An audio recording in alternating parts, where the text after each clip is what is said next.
Hi, everybody. Good morning to another edition of the Big Joel Show. Very exciting today. I have Molly Meeker with me from the great state of California and the great city of Fresno, where first time I was there, my luggage melted in her car. Well, I'll tell you that story later.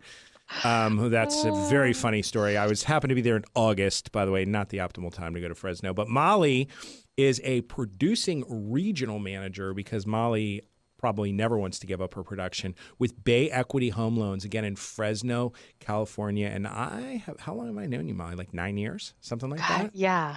8 or 9 years. And Molly's awesome. And when we met the first time, we were fast friends immediately because Molly runs her origination business pretty much exactly the way I ran mine. And I'm excited to have her on today because you're going to get a lot of really good stuff from her. Everything is going to be implementable. Molly's old school like me. She's going to use some technology, but old school with relationships. Mm-hmm. And just to give you some bona fides, she's been originating loans for over, how long exactly, Molly? It says 10 plus, but how long? It's like 16 years now. Okay, 16 years, but she's really 26. She started when she's 10, right, Molly? And yes. 2017, Molly closed 146 units for $40 million. Those of you that know me, I never care about the volume. I only care about the units. 2018 closed 133 units. So again, we're clipping at. Is that wrong? Is that a bad number? Yeah, 141. Okay. Perfect. And of course, Molly is competitive, which I love that about her. She was never letting me leave off 8 loans. So 141 units in 2018. So Molly, you know, again, I'm super pumped to have you on because I know people are going to get great stuff. And tell me a little bit. Let's just start off. Tell me your philosophy on originating loans. Talk to me a little bit about that. So I'm like a true originator. So I believe that every loan officer should do an application, like an actual application, not write a name and number down and hand it off to someone. I just feel like you lose value when you do that. So take the application. We get them online, but then you call the borrower, you go through it with them, you make sure you have everything accurate. Because for me, if you have a 1003 accurate, everything else can be fixed. So let's unpack that a little bit because, Molly, most people, here's their move. I'm like, so how do you originate? Well, this is what I do. I talk to them for 3 seconds. Then I bounce past them with a cool email into my automated origination system, which is probably like really cool. And then I pray. Yeah. So you do the opposite? Pretty much? Yeah. Okay. Yeah. Now you work for a big company, and I'm sure you have that technology. So what things do you do? Do you try to actually get them in front of you? Do you try to see them if you can? And when you say take an application, unpack that. What does that mean? You're getting everything you can up front? Yeah. So we are a full pre-approval process. And this is what I tell our agents and our clients. So W-2s, pay stubs, bank statements, tax returns on everyone. We do send an email. We also have an app that has just kind of been life-changing for us that we send to the borrower. We can see all their clicks and everything that we're doing or that they're doing. Where we live, people still want to come in and drop everything off. Mm-hmm. So we're not really to a point where you can 100% automate it, but most people will go online and do the application piece. But I'll stay on the phone with them and do that. My partner will stay on the phone and do that. We will have people come in if they can't figure it out. The app is kind of a game changer because they can fill the online application out on the app. The reason we like to have that, though, is we do want to pull credit before we spend too much time, going through everything when we don't have someone who's ready to borrow, because we take them a different direction and talk to them more about how to fix their credit and get ready in 3 to 6 months. But when I talk about an application, I mean, we go in and fill out where they work, how long they worked there, put the date in there. Ages. And people are dumbfounded by that. But I find that most top originators that I know still do that. And that's why they're top originators, because it's not just relationships with real estate agents, it's relationships with your clients. So your client builds that relationship with you through doing the application. Yeah. How else are you going to know about them if you don't take the time to walk through their life so that you can get what's right for them? So we can end the interview right now. That was excellent. No, I mean, Mic drop, it's interesting. I coached loan officers that closed 30 loans a month, and they literally do what you just said. They might use the automated stuff, but they do it with them on the phone. So they're building the relationship, and they understand that 30 minutes gets them back 9 hours on the back. And the reason I threw in when you were talking kids' ages, it's so funny. I love when I'm talking to a new loan officer, I'm going through their process, and I pull their underwriting approvals, and I look at the conditions on there. And I'm like, yeah, why is that a condition? Well, I'm like, no, that shouldn't be a condition. You should have gotten that. Yeah, but I'm like, no, there's no but. Why are you going back and getting that? You could have just asked for it, and you would have just had it. So why did you ask? So you are playing the completely docket upfront game, and everybody hear me loud and clear. I threw in kids' ages. Those of you that are newer originators don't even understand why that's on the 1003, by the way. And the reason it's on there is because if you originated loans anytime before 2003, you know that if it was an FHA loan and you had school-age kids, you literally had to count debt for childcare. That's why it's on there. And it probably should not be on there anymore, but it still is. Years of school. Yeah, right. Go ahead. Years in school, or, if there's child support or alimony or something like that, you still see that on there. And that's, having their ages is good for that. But it's funny, those of us that are older school, we do some of those things that we're like, you have to do it, just ask, you're on the phone with them anyways. But it's also a way to connect.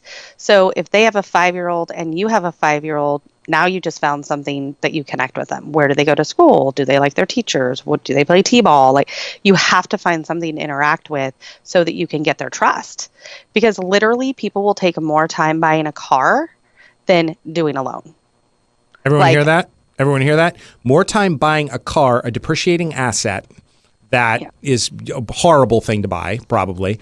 And they'll spend 17 hours researching their car and 2 minutes doing the loan application.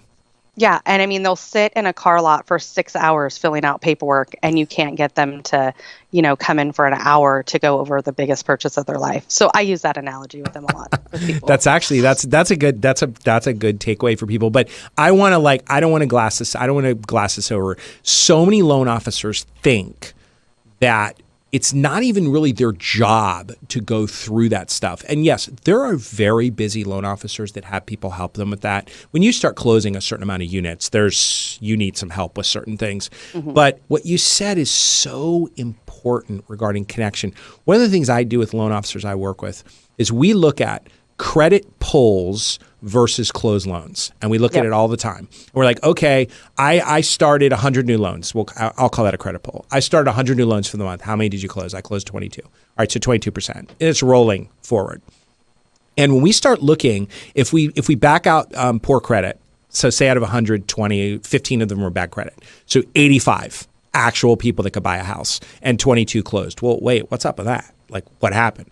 And there's this huge number of people that just disappeared, went away into a plume of smoke because there was zero connection made whatsoever. No connection with the people. So why would they not go to the next Molly Meeker? They're not connected to 100%. you. They're gone. 100%. Yep. Right? And loan officers make the mistake all the time. They think that it's a waste of their time to do that. They should delegate that. And you're just proving they are completely missing the boat. I'm going with your pull-through is probably very high, right? You have hook and mouth. They're closing with Molly Meeker, correct? Yeah, we have hook and mouth, which is always for me the credit pull, but secondarily, and I don't know if we'll talk about this, but it's follow-up with that relationship. So it's, kind of like dating. And if you don't go back for the second or third date, they'll go find someone else that will show them more attention. And it's all over the place. I mean, bigger companies that maybe have more backing, can auto dial them 10 times a day until they answer. So if you're not making the connection and then you're also not following up, they're gone. And if they go meet a different agent, then the agent maybe that sent them to you, they're like, yeah, I didn't really feel it from her anyways. I didn't like her hair, so I'm going to go somewhere else. It's like, Come on. Well, I people mean, do that. listen, So, the follow-up is key. They go to a new agent, and if that agent knows what they're doing, they've got their own relationship with their own Molly Meeker, and they go, they're like, oh, we're using Molly Meeker, and the agent's like, well, I know her, but you're going to use my person. Thanks for playing. And then the people are gone and there's no connection. And let's talk about follow-up. I mean, like I'm all about that. Let's talk about follow-up. I use the terminology buy or die all the time. You will buy or you will die within 2 years. It's happening. So everyone can. What is your philosophy on that? How do you do it internally? How do you do it with your team? I look at every lead that you get from an agent as gold. And, our job as loan officers or our job as salespeople is to take a bunch of brochures, get in front of a bunch of agents and tell them how great we are. That's sales. Hi, I'm Molly Meeker. I'm the best. I'm great. And I always say, okay, well, why do that when you can actually show them how great you are? And the way to show them is through extensive follow-up and making sure people buy houses with who referred you the person, right? Right. Yep. So tell me about that. What's your follow-up? We know you take complete app and then boom, now they're in your funnel. What do you do? So if we get a hot lead, agent talk to them, they're sending them over. Typically, they're sharing the app. We're calling between myself and my partner. We're calling probably within the first 5 minutes. I mean, if that long. We see it and it's like, stop everything you're doing and call, because we assume that the agents probably just talked to them. It's very rare that we get a call and they say, oh, I talked to this guy 2 or 3 days ago. Can you call him? So we try and call right away. And then from there, we do a text, email, and phone system type follow-up. We also do some things that I think a lot of loan officers don't do, but we do a multi-line dialer. We time block for that and, just call all the leads. What does that mean? So like Mojo is the company that we use, not an advertisement, but Mojo has a triple line dialer. So we have different categories that we can set up within Mojo that if they're hot leads, we can keep calling them, following up with them until someone answers. But what we say, if we don't get someone within 14 days, they don't really want to buy. And then we push them back to the agent. But in that 14 days, we do a phone, a text, and an email campaign that goes out to them virtually every day. So you're touching. No, this is good. I was just talking about this with someone. I forget where I was. We were talking about rules, business rules for when you hand back. So your rule is you get them, and at day 14, you are done. Meaning you then go back to your partner and say, hey, by the way, we've been looking for these people for 14 days. What do you want me to do? And if the partner says, can you try a little more? You do. And if not, the partner says, forget about it. But your business rule is 14 days? Yeah, that's right. We recently were at a marketing campaign type of seminar where they said 29 days. And I just feel like, gosh, at 29 days, if you haven't made the decision to call back your loan officer or your real estate agent, something else going on. Well, that's stalker level. You can get arrested for that at that point. Yeah. So we try to really 14 days, and typically between text, which is so powerful, we're getting someone. They're either, we'll get it to you, we're busy or we're doing kid stuff or whatever. And then, we have the email. It's always the same email that goes out. And if they're like, hey, we're not ready yet, I say, okay, is it okay if we put you on an automated campaign? That's something that goes out every week to them, just so they keep seeing our face. We also try and friend them on Facebook if we can, because the more you're in front of people, the more they see you, the more top of mind that you are. And they need to know that you're still there every day or every couple days. And they're like, oh, I have some time. Let me sit down and do that now. But when you just completely disappear, when you're the loan officer that says, oh, well, they didn't call me back, I'm moving on. Like you have so much other stuff to do that you can't do this, but whatever. Exactly. And that's sort of the philosophy with some of the loan officers. And I'm like, these are gold. This is your livelihood. And then if you're farming in your database, you should be getting anywhere from 10 to 20% of a return on that. So if you're not farming your database, why have one? Right. What's the point? Right. So there's a lot of different ways to do it. And then what we also do with the database is we go back, we have a humongous database. We try to make calls. We go through like the ABCD thing and try and call in some. I think we get maybe 2 or 3 times a year. They get personal calls. They all get birthday calls. So we call every client for their birthday and for their anniversary of closing their loan. So most of the time they like hearing from us. And if they don't, and listen, I think some of the best calls are the worst calls. They're like, yo, by the way, I hate you. Whoa, whoa, whoa. And I'm like, great, why do you I hate would me? like to remove Cool. you from my database. Yeah, because I don't want that. Or, why do you hate me? What happened? Well, I hate killing trees and you're mailing me stuff. Stop mailing me. I mean, sometimes it's the weirdest things, but you don't know unless you talk to them, Yeah. So, just off topic, but we had a guy who emailed us and he's like, I would really appreciate if you stopped emailing me. And I'm like, hey, no problem. I'm very sorry. Hope you have a blessed day. And he's like, my wife died. So every time you send one of these emails, it has both of our names on it. And so I don't want to see that anymore. I'm like, oh my God, I'm a total jerk. So sometimes it makes sense, but most of the time people are happy to hear from us. But you don't know unless you call. I mean, I teach 3 times a year, every 4 months. I call them current client calls. I never use the word past client because a past client is someone you don't want to do business with anymore. A current client is someone you do want to do business with. So I call a closed loan a current client. Mm-hmm. And then, we call them, or I coach them to be called, literally called, every 4 months. So that's right. At least they're getting a call every 3 times a year at a minimum, from the primary. Like it's a Molly call. It's a non-delegated call. Yo, it's Molly. What's up? How you doing? Right. And there's lots of ways to do that too. I mean, if you're just so busy, you can use that Mojo dialer, and when they don't answer, you can drop those messages in their voicemails and you could move on. We're also working on text campaigns because those seem to work a lot better. I had a lady that was in my office yesterday who I have done 2 loans for her. She sold 2 houses. She was back and she's like, I got your text the other day. And I was like, I think I should buy again. That's really how those things happen. So if you're not farming those people, then you're missing out. Well, you said something earlier too, and you blew by it really fast because you talk fast like me. This is a talk fastathon podcast, people. I'm sorry, but you blew by it at 100 miles an hour. But you said we friend everyone on Facebook. Mm-hmm. And people have weird thoughts about that. And I want to let everyone know that's watching this, get over your weird thoughts about that. Your job is to get referrals. And your job is to create friends that will give you referrals. And Facebook is for friends, people. So the fact that you're not friending them and they can't see you and they can't see your feed and you can't see them is crazy. Go ahead, Molly. Sorry. Well, there's 2 schools of thought behind the Facebook thing. So there's like your personal page where you're like, oh my God, I don't want anybody to, see me taking a picture or not with my makeup done, right? So you only have certain people on that page. And then there's your business page. So if you're weird about putting them on your personal page, then you do have the option to add them on your business page.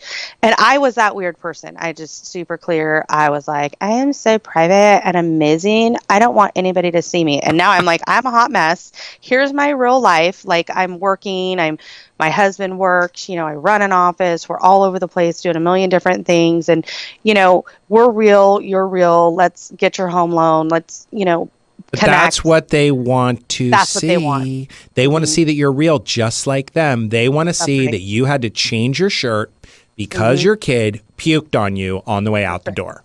They want to see, because it happened to them. Yep. They want to see it. Yeah, 100%.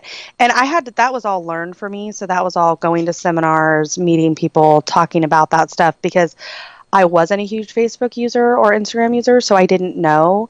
And when I made the move to this company, I was like, this is something I really want to implement because I just want to have a broader spectrum. And I think being real for the people that you're expecting them to get totally naked in front of you and disclose every single piece of their life to you, and you won't friend them on Facebook.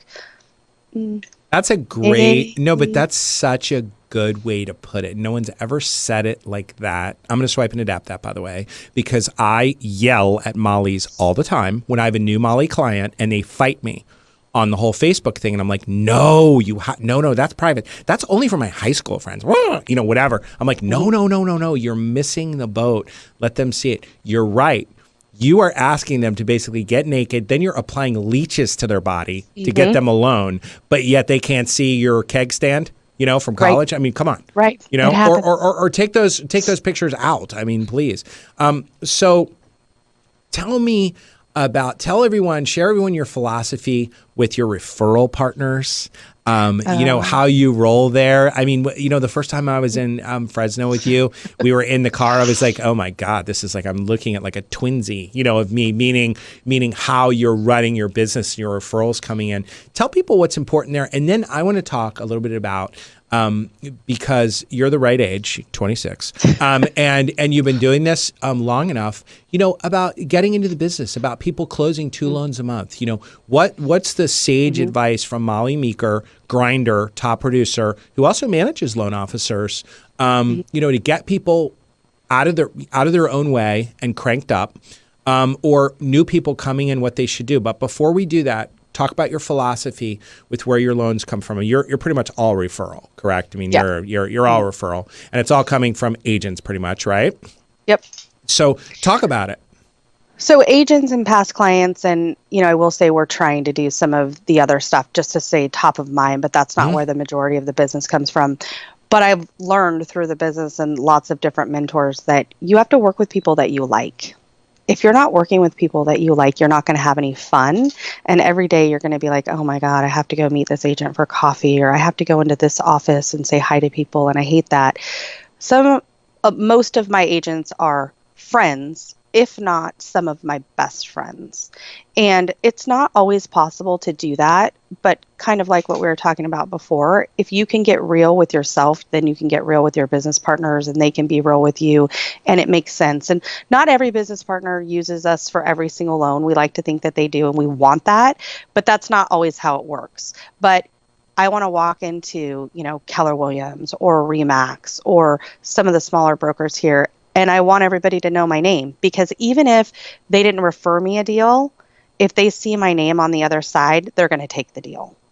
So there's lots of angles that you can work of just being out there, doing a good job, talking to your people, making sure that they know who you are and that your history is to close deals, right? Because I always say that I hold their paycheck in my hand, and who are you going to trust with that paycheck? So I want them to trust me with that.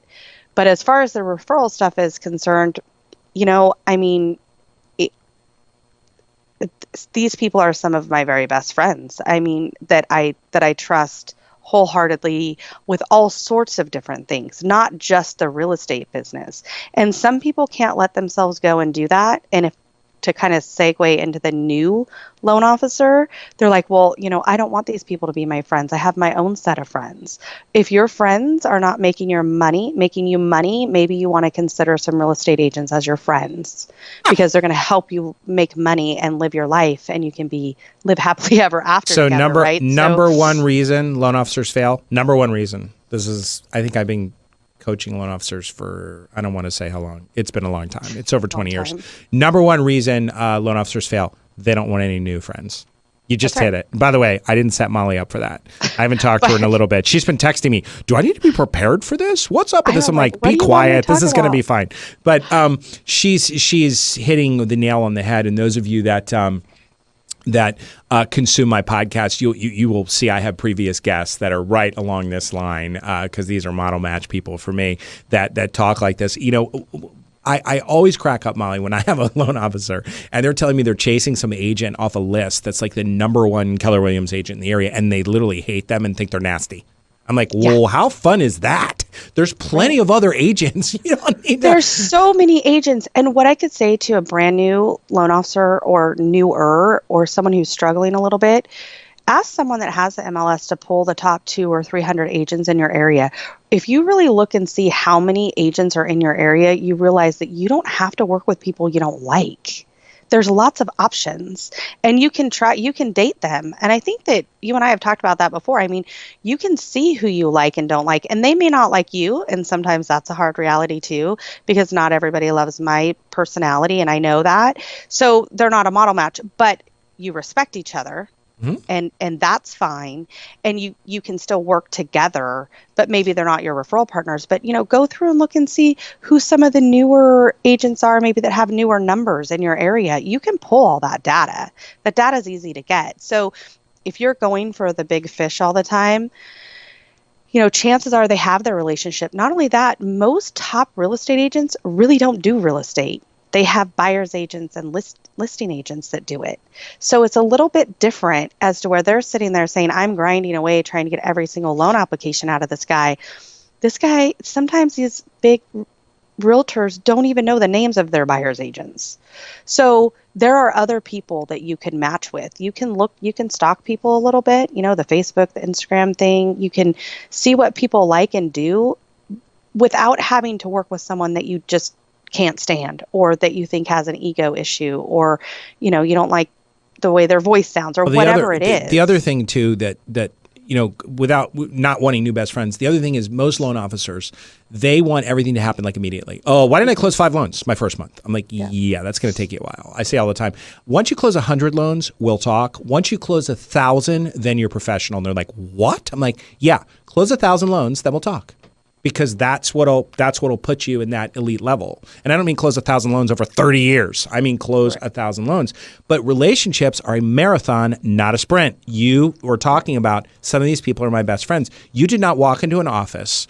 You did not roll into a Remax in Fresno and be like, "Hi, I'm Molly Meeker. Want to be my best friend? Let's be best friends. Let's go hot tub naked." Or whatever. I mean, that did not happen.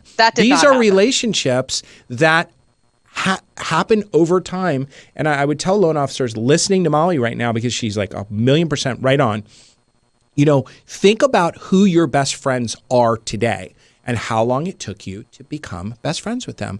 And that's how long it's going to take you to become best friends with some of these partners. And I call it, having a set of new best friends. Your real job as a loan officer is to find people who know people who can refer you people, who need loans. Well, who's the biggest group?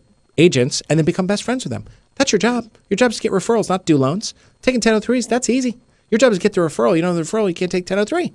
There's nothing you can do. Yeah. And, when you say that, Molly, just so you know, this is how people hear that. Some of these people are my best friends. They're like, yeah, whatever. No, they're not. They refer 19 people. They shot me on the rate. That's what they're saying when they're hearing you saying that, because they can't even imagine. And I want to give you the flip side. And agents that watch Molly's podcast, please go on and leave a comment or talk to me about this. Most agents have gone their whole career and never really had a deep relationship with a loan officer. It's always been transactional. So when you meet new agents and they're kind of standoffish, and you're trying to establish rapport, you have to take a step back and go, wait a minute. There's a reason they're like this. They've never really been best friends with a loan officer before, ever. And agents whose loan officer is like BFF status, guess what? They sell more houses, because unless they have a ton of cash buyers, they sell more houses. Because I don't know about you, I'm pretty sure you would say this, you tend to bust ass for your best friends, don't you? I mean, you want to make it happen for them, and vice versa, right? Yeah, and they know that. And I think too, something that I did a long time ago was I used to ask the agent, well, can I ride along with you and see how you work with your clients? Wow. Can I take that trip with you? Can I watch how you show a house and watch how you talk to them and how you make connection with the buyer? Because typically they make the first connection. So I did that with probably 20 different agents. And they're like, yeah, sure. Whether they use me or not, that at that time, it didn't really matter, because I'm just like, I need to learn more about how all this works and what they do so that I can mirror their conversations.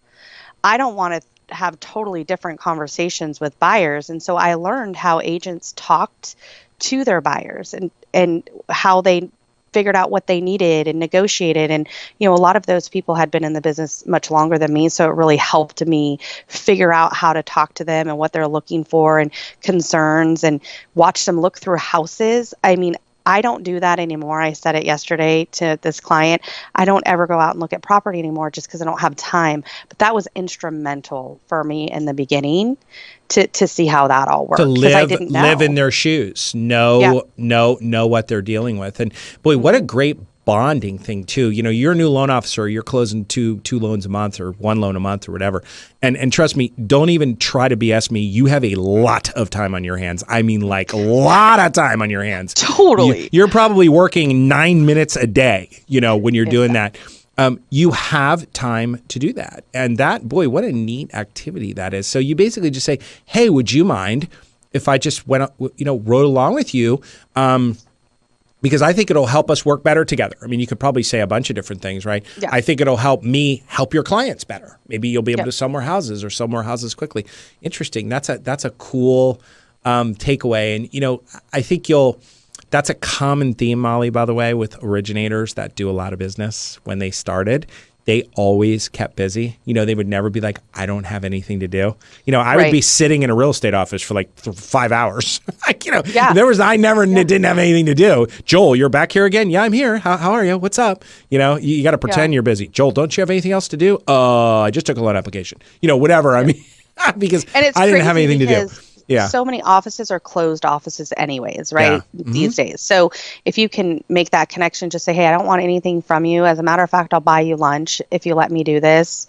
I don't know if that's RESPA compliant, but, and tell them, or I'll buy you Starbucks or whatever, if I could just hop in with you and just ride along. But it's super powerful because it makes a difference. So you know what they're thinking too. So you walk away from a house, they're going to show them the next house, and to hear what the agent is saying about the client and their needs and their wants and stuff like that. So it's a really cool way.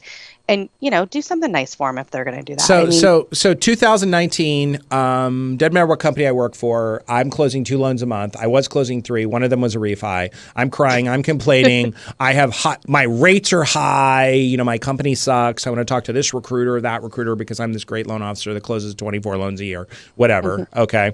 And I'm just basically down in the doldrums. Okay. It's February right now. 2019 is when we're recording this. It probably won't be released till May or June or whatever. But what would you tell these people? Like top 3, I mean, let's go. What would you tell them to do? Like right away, let's go. So right off the bat, I think you have an opportunity with all sorts of different search sites to see the listings that come up. Why listings are important is because they need buyers. You can walk neighborhoods, you can give out flyers. That kind of feeds you in a couple different ways because your company will probably most likely have marketing material already for stuff like that. So if you have a renter or people who like that neighborhood, which is what they're saying about millennials now, is that they want to live in the same neighborhoods that they grew up in. It's one of the biggest stats that has to do with millennials. You can go out and walk those neighborhoods. You can farm them. You can do those sorts of things. Automatically say, hey, there's something for sale in your neighborhood. Do you know anybody who would want to buy? And I know that sounds crazy because I talk about not necessarily walking neighborhoods anymore because of the technology. Wait. Hold on. This is a loan officer. Yeah. This is so everyone, if you're listening like me, you're like, wait a minute, that's what agents do. I mean, that's immediately what I was thinking. Okay. And you're saying as a loan officer, right, go walk that neighborhood, I call it foot farming. Go foot farm that neighborhood, but as a loan officer, don't take an agent with you. Just go do it. Right. Okay, so unpack that. That's something everyone could do. Like right now, like what would they do? Like literally just. I mean, hi, I'm Molly Meeker. I mean, what are you saying? What are you doing? So. Some of them are rent versus buy flyers or different flyers about your company or down payment assistance, depending on what area you're marketing to, or FHA loan limits, something along those lines, depending on wherever the house is, right? You're not going to necessarily go to a $500,000 or $600,000 neighborhood and do that, but you can go door knock. You can also farm for who's renters in those areas. You can get that from title companies, but, do a little bit of homework and then you just go talk to them. Not only that, you might have an opportunity for a refi because you can say, hey, that house is listed for $300,000. What did you buy yours for? And they're like, oh, wow, I need to do some upgrades. Maybe I can do a refi. Or if they say, I've been renting here for 5 years, what would it look like to buy that house?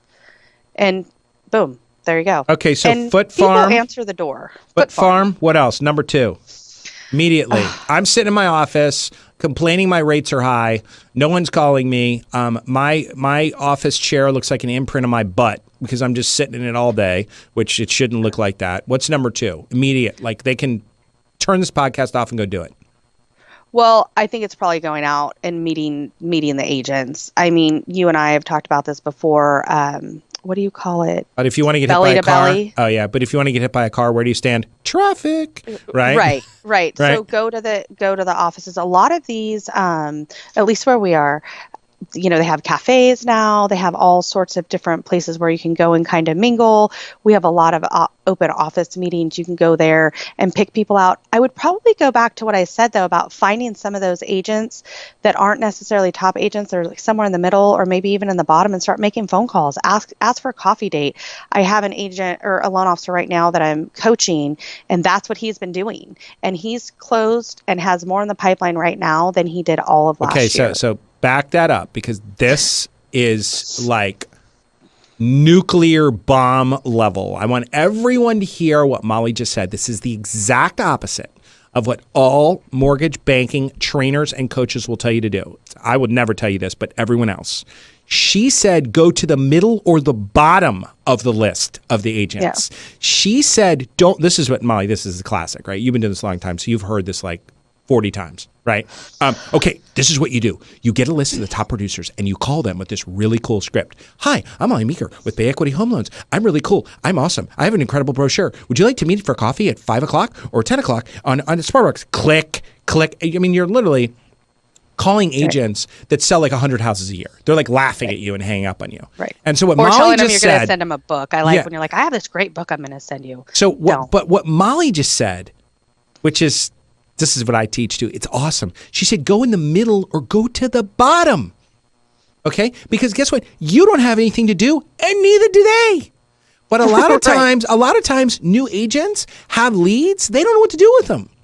So, if you're a good, technically sound loan officer, you can start doing business immediately, which is probably what the person in your office is doing. You could start doing business immediately, but this is a massive takeaway. So don't make a list of the top agents in your area and call them with a dumb script to get them to go to coffee, and none of them will go, and the ones that do drink their coffee and leave and throw your brochure out literally in front of you on the way out the door.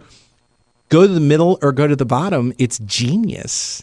Mm-hmm. But Molly, people don't do that. They don't want to do that. Why would I waste my time? They don't even get the list. Yeah. They don't even take the time to get the list. I mean, let's be honest. And then they wonder why they're failing. Okay, so go find them. Number 3, I'm in my office. I'm complaining. It's horrible. Oh, technology. There won't be loan officers in 2 years. Wow. Okay, what's number 3?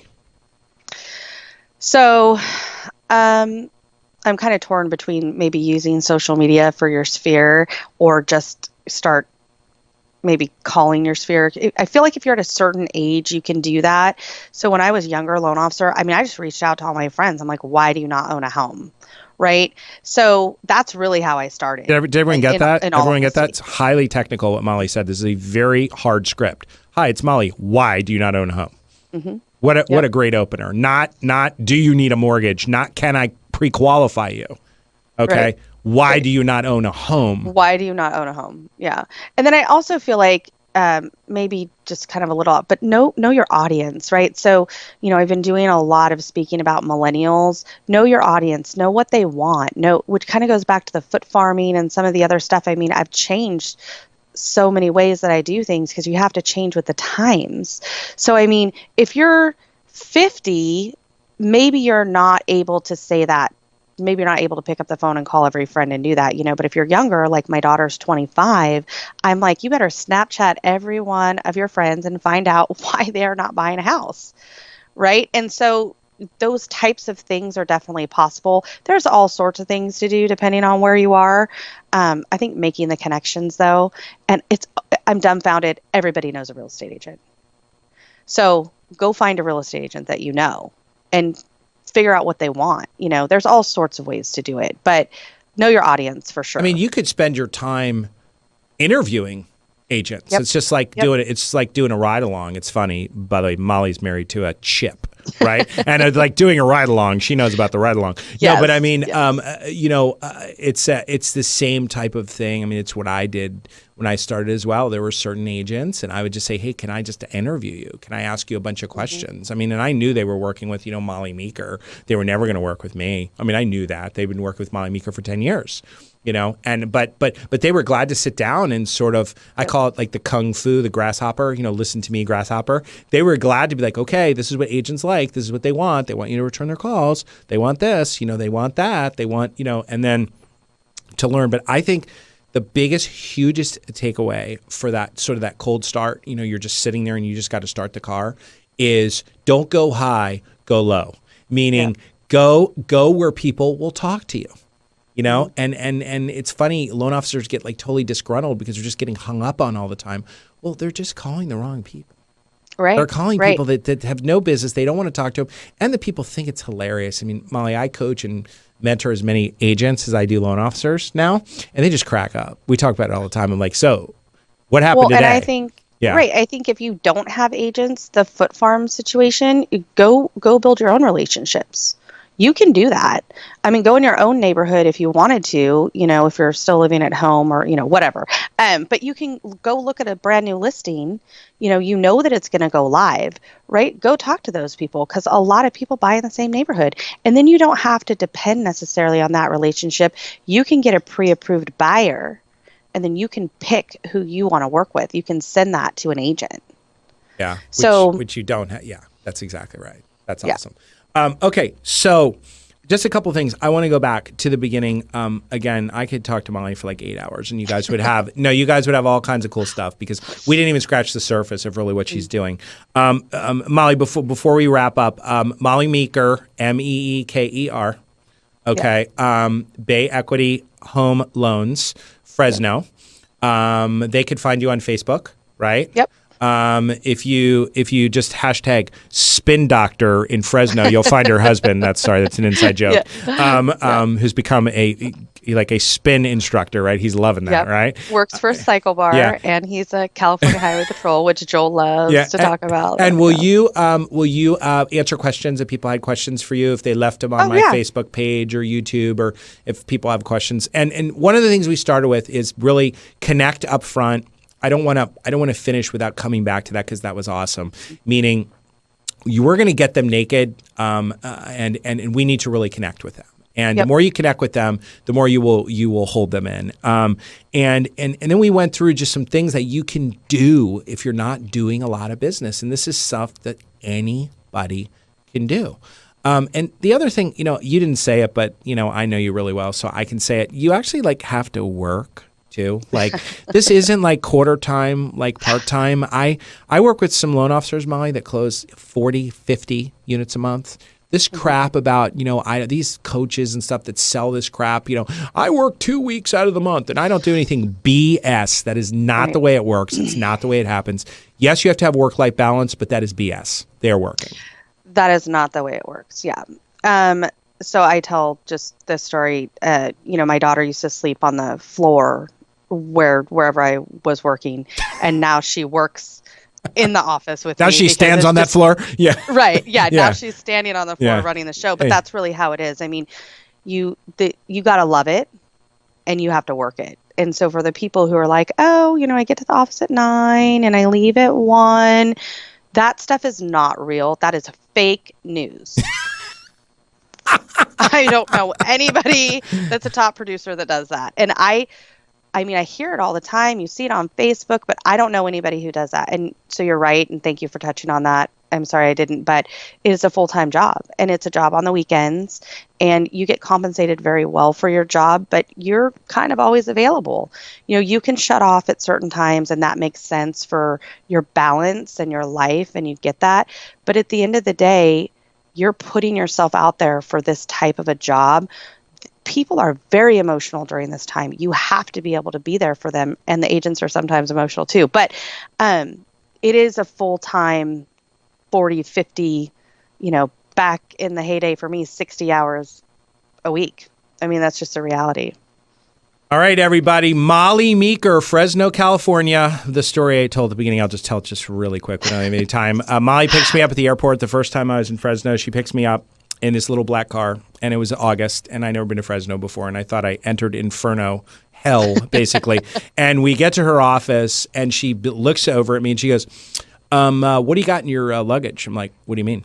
She goes, what do you have? Like, what are your toiletry? Or I forget how she said it. I'm like, I don't understand. She's like, yeah, you got any solids, liquids? What? I'm like, what are you talking about? She's like, okay, bring your luggage. And I'm like, wait, what? She goes, it's going to melt. I'm like, where am I? You can't leave anything in the car here. It will melt. My first foray to the desert of Fresno in the summer, right? And And you also said, so I think you were here 2 days, Yeah. and you're like, does Fresno have a restaurant that doesn't have TVs in it? And we're like, no, that's Yeah, stupid. Everywhere exactly. has a TV. He goes, it's not fine dining if it has a TV. I'm like, yeah, totally it is. Exactly. You were very Exactly. upset about that. It was hilarious. Okay, so I'm gonna sign off now. Again, those of you that love the podcast, please let us know you love it. You can watch it and listen to it. YouTube, iTunes, Vimeo, any place on my Facebook page at Big Joel Coaching. You can find Molly there as well. Please leave your comments. If you have any questions for Molly, we'll pass them along to her. Thank you very much for listening, and we'll see you next time. Bye-bye.